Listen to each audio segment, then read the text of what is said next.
हमारे channel Hollywood cinema को subscribe करें और बेल आइकन दबाएं नए वीडियो की नोटिफिकेशन पाने के लिए।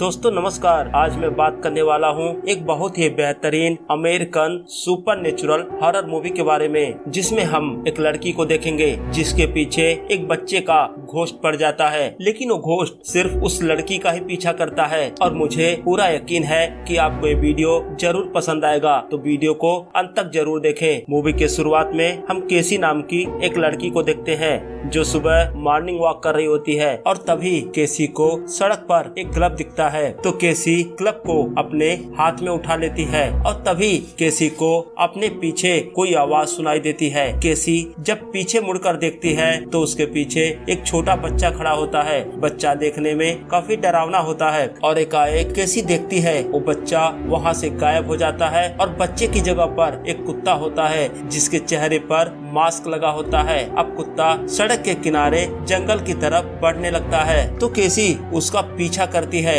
लेकिन एकाएक वो कुत्ता भी गायब हो जाता है। तो केसी देखती है वो मास्क जो कुत्ते के चेहरे पर था वो जमीन पर पड़ा होता है। अब केसी उस मास्क को उठाने की कोशिश करती है तो देखती है मास्क के साथ एक धागा बंधा होता है। अब केसी जमीन से थोड़ी मिट्टी हटाती है धागे को निकालने के लिए, लेकिन देखती है जमीन के अंदर एक बोतल होता है और बोतल के अंदर एक छोटे बच्चे की डेड बॉडी होती है। एकाएक वो बच्चा अपनी आंखें खोलता है और केसी डर जाती है। अब सीन शिफ्ट होता है और हम देखते हैं केसी फोन पर अपनी फ्रेंड रोमी से बातें कर रही होती है और रोमी को अपने उस सपने के बारे में बताती है। तो दोस्तों जो भी सीन अभी तक हमने देखा वो सब हकीकत नहीं था, वो केसी का एक सपना था और केसी आज उस सपने के बारे में अपने फ्रेंड से बात कर रही होती है। तो दोस्तों कहानी में आगे बढ़ने से पहले हम थोड़ा केसी के बारे में जान लेते हैं। केसी अपने फादर के साथ रहती है, उसका कोई भाई बहन नहीं है और उसकी माँ की डेथ बहुत साल पहले हो गई थी, लेकिन डेथ नेचुरल नहीं थी।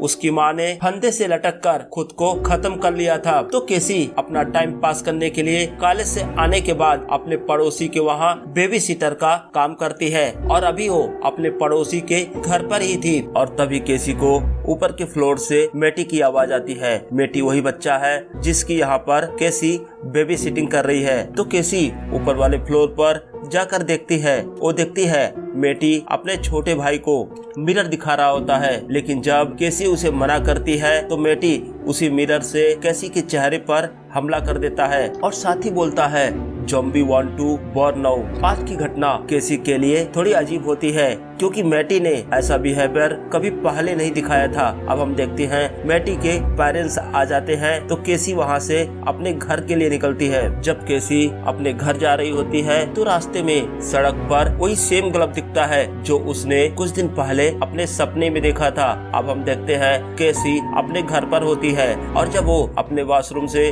बाहर आती है तभी उसके वॉशरूम के मिरर से कुछ आवाज आती है, खट खट खट। तो केसी मिरर को खोलकर चेक करती है लेकिन उसे वहाँ कुछ भी नहीं दिखता। अब अगले सुबह जब केसी अपने लिए ब्रेकफास्ट बना रही होती है वो जैसे ही अंडा तोड़ती है अंडे से एक अजीब सा कीड़ा बाहर आता है। केसी कीड़े को देखकर डर जाती है, लेकिन दोस्तों ये तो बस एक शुरुआत थी, आगे केसी के साथ बहुत बुरा होने वाला था जो हम आगे के वीडियो में देखेंगे। अब हमें केसी के घर के बाहर का सीन दिखाया जाता है जहां हम उस बच्चे को देखते हैं जो केसी के घर के बाहर खड़ा होता है। इस सेम बच्चा केसी ने अपने सपने में देखा था। अब जब केसी अपने कॉलेज जाती है तो अपने दोस्तों के साथ रात में हुई घटना के बारे में बताती है, जहां हम देखते हैं केसी की एक फ्रेंड रोमी जो कि भूत प्रेतों में बहुत ही विश्वास रखती है। वो केसी से बोलती है नए जन्मे बच्चे को 1 साल तक अपना प्रतिबिंब मिरर में नहीं देखना चाहिए, अगर ऐसा होता है तो उस बच्चे के मरने के चांस ज्यादा हो जाते हैं। हालांकि केसी रोमी की बात को सीरियस नहीं लेती। अब सीन शिफ्ट होता है और हम देखते हैं केसी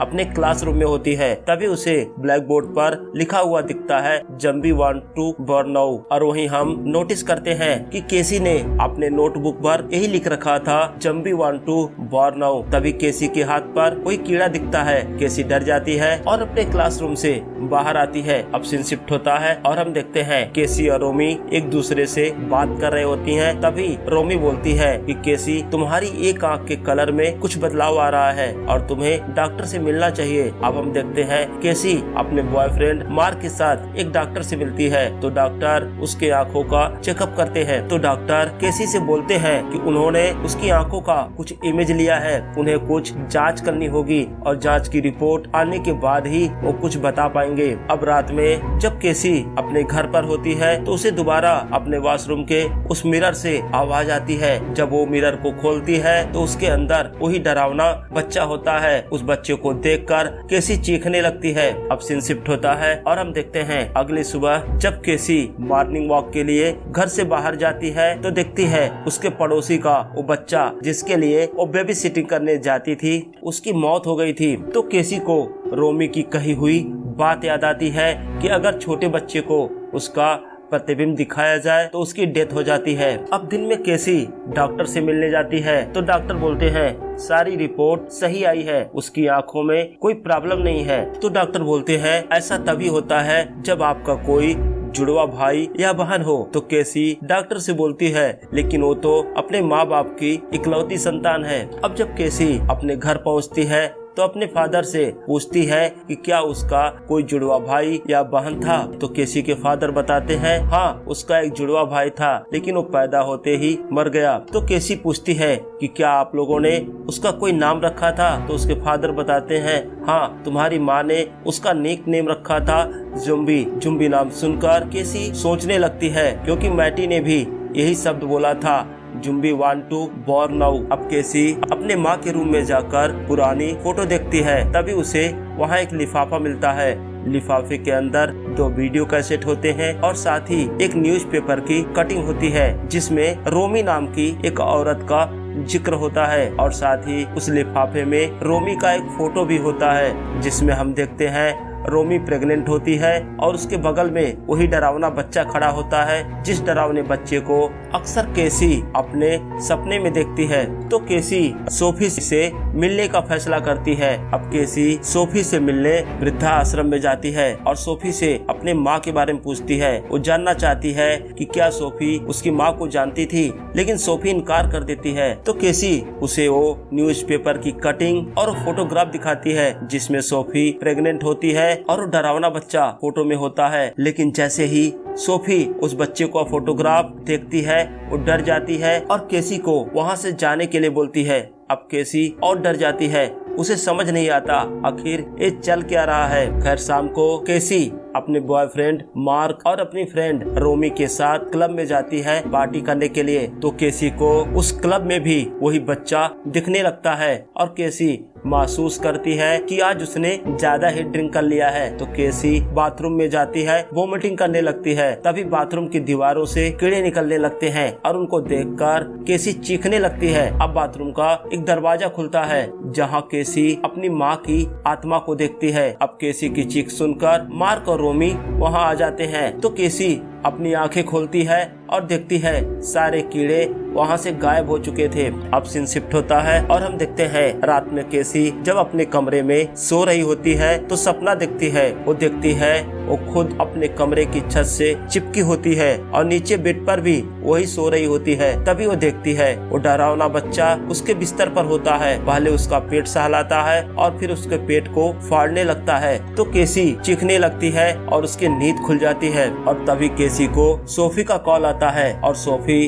केसी से बोलती है कि उसने उससे झूठ बोला, वो उसके माँ को जानती थी। और साथ ही सोफी केसी से बोलती है कि वो अभी मिलना चाहती है। हालांकि अभी आधी रात का समय हो रहा था, लेकिन केसी सोफी से मिलने जाती है। जब केसी सोफी से मिलती है तो सोफी बताती है वो उसकी नानी है और जो बच्चा उसे अक्सर दिख रहा है उसका नाम बॉर्टो है, उसका जुड़वा भाई। तो सोफी बताती है कि सेकंड वर्ल्ड वॉर के टाइम एक डॉक्टर था जो जुड़वा बच्चों पर एक्सपेरिमेंट कर रहा था और उसके एक्सपेरिमेंट की वजह से कई सारे बच्चों की जान चली गई और उनमें से उनका भाई बॉर्टो भी था। लेकिन मरने के 2 दिन बाद उनका भाई दोबारा जिंदा हो गया, लेकिन जो जिंदा हुआ वो उसका भाई नहीं था। उसकी भाई की आत्मा के साथ ड्यूबक नाम का एक डीमन जुड़ गया था और बताती है ऐसे डीमंस को एक शरीर चाहिए होता है, एक बॉडी चाहिए होती है इस दुनिया में आने के लिए। और जब मुझे इन बातों का पता चला तो मैंने अपने भाई को मार दिया, लेकिन वो डीमन इस दुनिया से नहीं गया। आज भी वो इस दुनिया में भटक रहा है। तो केसी पूछती है लेकिन ये सब उसके साथ कुछ दिनों पहले से ही शुरू हुआ है। तो सोफी बताती है उस डीमन को दूसरी दुनिया से इस दुनिया में आने में टाइम लगता है और अभी वो डीमन कमजोर भी है, लेकिन वो डीमन तुम्हारा पीछा नहीं छोड़ेगा क्योंकि तुम भी जुड़वा ही थी। और इस डीमन को दूसरी दुनिया में भेजने के लिए एक विशेष तरह का एग्जॉर्सिज्म करना पड़ता है जिसको जेविस एग्जॉर्सिज्म कहते हैं। और तुम्हें रॉबी जोसेफ नाम के एक आदमी से मिलना होगा जो तुम्हारी मदद कर सकता है इस डेविल को इस दुनिया से दूसरी दुनिया में भेजने के लिए। और सोफी बोलती है कि अपने घर पर जितने भी मिरर हो सबको तोड़ देना, उनको जला देना और जला हुआ जो हिस्सा बचे उसे ले जाकर जमीन में दफना देना क्योंकि ये डीमन मिरर से अट्रैक्ट होता है। और सोफी बताती है कि तुम्हारी माँ की मौत भी उसी डीमन की वजह से हुई थी और उस डीमन को मारने का तरीका एक बुक में दिया गया है। अब कैसी कई लाइब्रेरी में जाती है और जाकर उस बुक को ढूंढती है। फाइनली वो बुक उसे मिल भी जाती है, लेकिन बुक में लिखी हुई भाषा उसे समझ नहीं आती। तो कैसी बुक लेकर रॉबी जोसेफ के पास जाती है और रेबी को वो बुक दिखाती है और बोलती है उसके पीछे डेबुक नाम का एक डीमन पड़ गया है और वो खुद का एग्जॉर्सिज्म कराना चाहती है, लेकिन रेबी उसकी बातों पर भरोसा नहीं करता। वो बोलता डीबक की बातें तो बस परी कथाओं में है, हकीकत से उसका कोई वास्ता नहीं। तो केसी बोलती है मेरी जान दांव पे लगी है और आप ही मेरी मदद कर सकते हो। तो रेबी बोलता है मुझे एग्जॉर्सिज्म करना तो नहीं आता, लेकिन मैं तुम्हारे लिए कुछ लोगों से बात करूंगा। तो केसी अपने नानी के द्वारा बताए गए तरीके से घर के सारे शीशे तोड़ देती है और उन्हें जला देती है। और वही दूसरी तरफ हम रोमी को देखते हैं, वो अपनी कार से केसी के घर की तरफ आ रही होती है। तभी रास्ते में उसके कार के सामने मैटी आ जाता है और उसका एक्सीडेंट हो जाता है। रोमी डर जाती है कि कहीं मैटी को ज्यादा चोट न लगा हो। कार से बाहर आती है तो देखकर दंग रह जाती है, मैटी के शरीर पर तो खरोच भी नहीं आई थी। तो मैटी रोमी से बोलता है वो नहीं चाहता कि तुम केसी की मदद करो, अगर तुम केसी की मदद करोगी तो तुम्हें मार डालेगा। तो रोमी मैटी को वहीं छोड़कर कैसी के घर जाती है और कैसी को बताती है कि उसकी कार से मैटी का एक्सीडेंट हुआ, लेकिन मैटी को एक खरोच भी नहीं आई। तो केसी रोमी को बोलती है वो उसकी जिंदगी से दूर चली जाए, नहीं तो डीमन उसे भी मार देगा। लेकिन रोमी बोलती है अपने फ्रेंड को ऐसे मुसीबत में छोड़कर वो कहीं नहीं जाने वाली। खैर अब सीन शिफ्ट होता है और हम देखते हैं जब रात में केसी सो रही होती है उसे एक भयानक सपना आता है। वो डर जाती है और उसकी नींद खुल जाती है। जब केसी विंडो के बाहर देखती है तो उसे वही डिमोनिक लड़का दिखता है। और वही दूसरी तरफ हम सोफी को देखते हैं, उसके कमरे की घंटियां बजने लगती हैं। सोफी जानती थी कि अगर बिना हवा चले घंटियां अपने आप बजे तो इसका मतलब वहाँ आसपास में कोई आत्मा है। अब सोफी के कमरे की लाइट नहीं जलती तो सोफी टॉर्च लेकर कमरे से बाहर आती है, देखती है पूरे बिल्डिंग में अंधेरा होता है। उसे वहीं एक बुढ़ा इंसान दिखता है और देखते ही देखते उस बुढ़े का पूरा शरीर उल्टा हो जाता है। सोफी डर कर भागती है, एक कमरे में जाकर छिप जाती है। तभी उसके पीछे वो डिमोनिक लड़का आता है। सोफी उसे देखकर चीखती है और इसी के साथ सीन कट हो जाता है। अब अगली मॉर्निंग हमें दिखाया जाता है कि पुलिस वालों को सोफी की डेड बॉडी मिलती है। अब कैसी अपने नानी से मिलने जाती है तो वहाँ पर काम करने वाली एक औरत उसे एक चिट्ठी देती है और बोलती है सोफी ने मुझे दिया था, अगर उसे कुछ हो जाए तो चिट्ठी कैसी को दे देना। जब कैसी उस लेटर को पढ़ती है तो उसमें लिखा होता है वो डीमन तुम्हें अकेला करने की कोशिश करेगा, तुम्हारे अपनों को नुकसान पहुँचाएगा, तुम्हें डराएगा, लेकिन तुम्हें किसी भी कीमत पर ये लड़ाई जीतनी होगी। और वही दूसरी तरफ हम रेबी को देखते हैं, वो अपने घर पर बैठकर उस बुक को ट्रांसलेट कर रहा होता है। तभी उसके घर की लाइट चली जाती है। वो बाहर चेक करने जाता है तो देखता है एक उल्टे मुंह का कुत्ता उसके सामने होता है। वो जानता है कि ये डीमन है। तो रेबी डरता नहीं और उससे बोलता है कि तुम यहाँ से चले जाओ। और हम देखते हैं एकाएक वो कुत्ता वहाँ से गायब हो जाता है। अब सीन शिफ्ट होता है और हम देखते हैं केसी अपने फ्रेंड रोमी से वीडियो कॉल पर बात कर रही होती है। तभी रोमी के घर का डोरबेल बजता है तो रोमी बोलती है लगता है कोई आया है। केसी उसको बोलती है है वो कहीं न जाए, लेकिन रोमी वहाँ से चली जाती है। तभी केसी देखती है उसके घर में उस डिमोनिक बच्चे को, यानी कि पार्थो की आत्मा को। तो केसी तुरंत ही अपने बॉयफ्रेंड मार्क को कॉल करती है और बोलती है कि रोमी की जान खतरे में है, उसके घर पर मिलो। और इधर हम देखते हैं जब रोमी गेट को खोलती है तो उसके सामने वो बच्चा मेटी होता है। मेटी बोलता है द्वार खुल चुका है, और इसके साथ ही मेटी अपने हाथ में रखा हुआ चाकू रोमी के पेट में मार देता है। रोमी डरती हुई ऊपर भागती है और मेटी उसके ऊपर दोबारा चाकू से वार करता है। तब तक वहाँ कैसी और मार्क भी पहुँच जाते हैं और वो दोनों देखते हैं कि मेटी का मुंह डिमोनिक हो चुका था। अब वो डीमन मेटी के शरीर को छोड़कर रोमी के शरीर में चला जाता है और रोमी का चेहरा अब बदलने लगता है। तो दोनों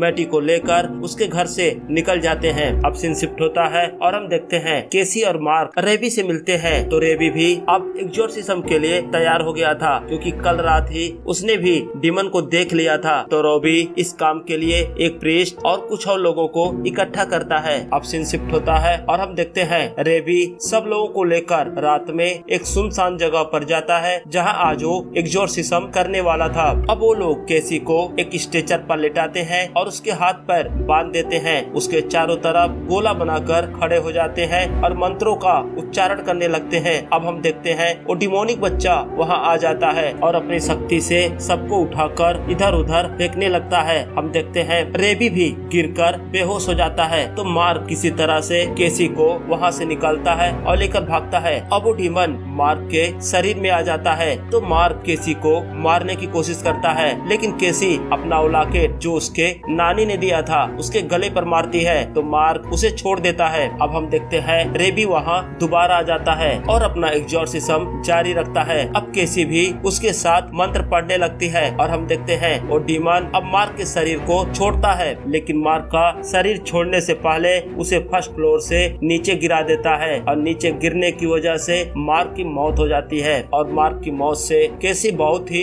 दुखी हो जाती है। अब सीन शिफ्ट होता है और हम देखते हैं केसी अपना प्रेगनेंसी टेस्ट करती है तो उसे पता चलता है अब वो प्रेग्नेंट है। जब डॉक्टर उसका चेकअप करते हैं तो उसे बताते हैं उसके गर्भ में जुड़वा बच्चे हैं। अब केसी को मेटी की कही हुई वो बात याद आती है कि जम्पी पैदा होना चाहता है, zombie want to born now. और इसी के साथ ये मूवी यहीं पर समाप्त हो जाती है। तो दोस्तों कमेंट सेक्शन में हमें जरूर बताएं आपको ये वीडियो कैसा लगा, और अगर अभी तक आपने मेरे चैनल को सब्सक्राइब नहीं किया है तो प्लीज सब्सक्राइब करें। धन्यवाद।